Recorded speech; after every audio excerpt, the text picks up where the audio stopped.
Les locaux de la Maison des Jeunes de Dieguengpevi à Porto-Novo ont servi de cadre ce mardi 25 avril 2023 à la tenue de la deuxième session ordinaire du Conseil municipal au titre de l'année 2023, en présence des conseillers municipaux, de la secrétaire exécutive, des cadres de la mairie, agents de la police républicaine, leaders religieux, sages et têtes couronnées. Le maire Charlemagne Yankoti a procédé à l'ouverture des travaux après avoir dévoilé les points à l'ordre du jour. La présente session ordinaire s'ouvre un an après l'expérience des nouvelles réformes dans le secteur de la décentralisation dans notre pays, initiées par le gouvernement du président Patrice Talon.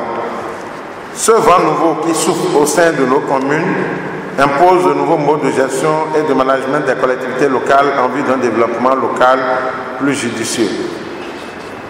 Mais comme le dit un adage, même les changements les plus souhaités ont leur mélancolie. C'est donc tout naturellement que nous comprenons les difficultés d'adaptation dont les échos ne manquent pas de nous parvenir, alors que nous sommes au début de l'implémentation de cette nouvelle réforme. Je voudrais exhorter les uns et les autres à un peu de patience, convaincus qu'avec le temps, les difficultés seront aplanies. Les différents responsables techniques sont à pied d'œuvre et les attentes placées en eux seront certainement comblées. Au cours de cette session ordinaire, qui va durer 2 jours, seront abordés par vos soins plusieurs points inscrits à l'ordre du jour, dont celui relatif à l'adoption du compte administratif gestion 2022 de la commune et l'affectation du résultat excédentaire y afférent. L'examen de ce document par le conseil de supervision a permis d'avoir une vision claire de la santé financière de notre mairie et de faire des projections qui vous seront soumises pour validation. En outre, le conseil municipal est appelé à examiner et valider le rapport trimestriel d'activité du conseil de supervision auquel sont annexés les rapports mensuels de janvier à mars 2023 de la secrétaire exécutive. En effet, le compte administratif gestion 2022 présente un résultat excédentaire. Ce résultat affectable équivaut à la somme de 997 509 752 francs et permettra d'éponger le besoin de financement qui s'élève à 293 939 736 francs. Ces performances sont réalisées grâce aux efforts de tous les acteurs de la municipalité de la ville de Porto-Novo.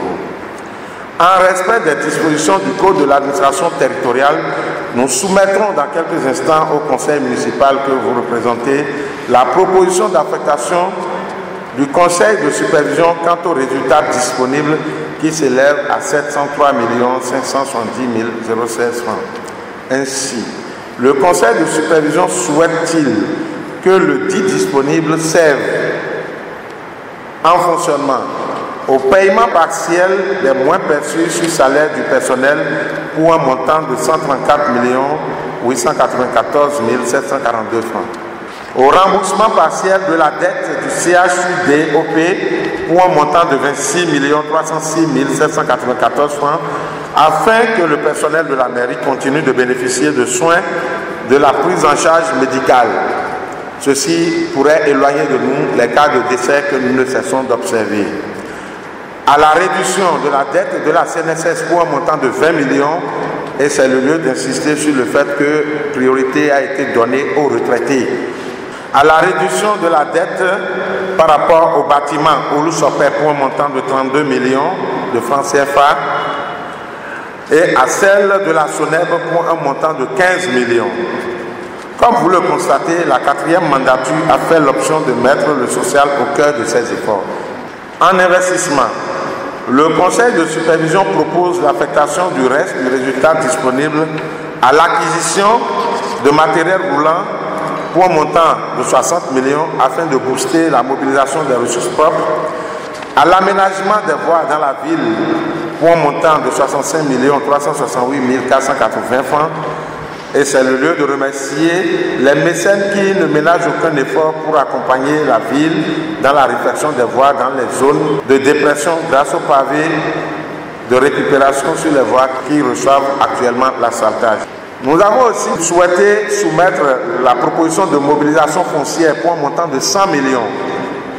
J'insiste aussi à ce niveau, nous avons souhaité qu'une somme de 100 millions soit réservée pour le dédommagement des personnes dont on va prendre les domaines bientôt. Vous savez, Porto-Novo, c'est une ville qui dispose d'un potentiel touristique énorme. Mais même les bas-fonds, les gens disent qu'ils sont propriétaires des bas-fonds. Or, les bas-fonds sont des zones naturelles. Aujourd'hui, l'État est en train de définir ça. Mais en dehors de ces zones humides, qui sont du domaine privé de l'État, les autres domaines qui se situent dans les zones que nous avons dans notre viseur bientôt, pour lesquels nous envisageons de dédommager les gens, surtout dans le premier, nous avons souhaité que déjà il y ait une provision de 100 millions pour faire face à ces dédommagements. Donc bientôt, les zones concernées vous seront données. Et enfin, nous souhaitons qu'une bonne partie également du résultat serve au remboursement partiel des échéances échues sur la titrisation pour un montant de 250 millions. Distingués invités, mesdames et messieurs, dans l'imminence du démarrage des travaux de construction de l'hôtel de ville, nous avons travaillé d'arrache-pied avec l'AGETUR afin de transmettre à la CIRAT, conformément à la nouvelle orientation donnée au projet par le gouvernement, tous les documents relatifs aux 10 projets. Nous sommes donc à pied d'œuvre pour remplir toutes les exigences administratives pour que le chantier soit remis à la CIRAT. C'est le lieu de remercier le chef de l'État qui, personnellement, s'est déplacé il y a environ 2 semaines pour venir sur le site devant accueillir l'hôtel de ville et pour apporter certaines précisions. Je peux déjà vous garantir que sur son instruction, dans les mois à venir, incessamment, l'appel d'offres pour la construction de notre hôtel de ville sera lancé et c'est conduit par le ministère des Infrastructures, du cadre de vie et du développement durable. Au vu des différents points à l'ordre du jour, on peut dire que cette session est particulièrement importante. C'est pourquoi je vous invite à prendre une part active aux échanges sur tous les points qui feront l'objet de notre rencontre afin de contribuer à l'atteinte des objectifs.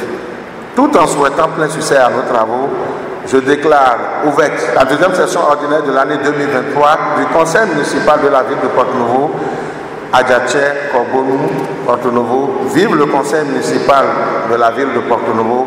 Je vous remercie. Notifiant qu'au cours de cette session, le suppléant du feu conseiller Moukara Mousseni a été intégré dans le conseil municipal à travers son installation officielle et il jouit désormais de toutes les prérogatives y afférentes.